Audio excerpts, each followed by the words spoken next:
ঝিনাইদহে medical college স্থাপনের জন্য সম্ভাব্য স্থান ইতিমধ্যেই পরিদর্শন করেছেন ৬ সদস্যের একটি বিশেষ পরিদর্শক দল।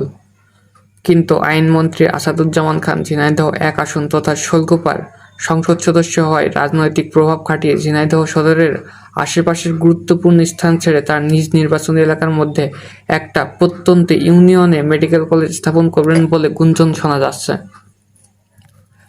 কিন্তু ঝিনাইদহ শহর ছেড়ে যদি আইনমন্ত্রী আসাদুজ্জামান খানের রাজনৈতিক স্বার্থের জন্য একটা ইউনিয়নে মেডিকেল কলেজ স্থাপন করা হয়, তাহলে ঝিনাইদহের সর্বস্তরের মানুষজন এই উন্নয়নের উপযুক্ত সেবা থেকে বঞ্চিত হবে।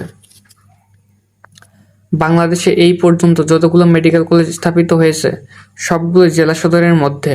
এমন কোনো মেডিকেল কলেজ নির্মাণের নজির বাংলাদেশের ইতিহাসে নেই যেটি জেলা সদর এলাকা ছেড়ে কোনো একটা প্রত্যন্ত ইউনিয়নে হয়েছে। যে কোনো সরকারি স্থাপনা নির্মাণ করা হয় জনগণের সার্বিক সুযোগ সুবিধা এবং কল্যাণের কথা চিন্তা করে।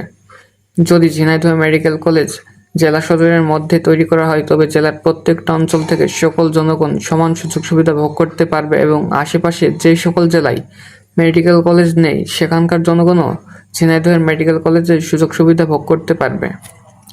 কিন্তু এটি যদি কোনো একটা প্রত্যন্ত ইউনিয়নে হয় কোনো ব্যক্তির রাজনৈতিক স্বার্থে, তবে সেটি সেই ইউনিয়নের মানুষজনকে সুযোগ সুবিধা দেবে কিন্তু জনগণের সার্বিক কল্যাণ নিশ্চিত হবে না।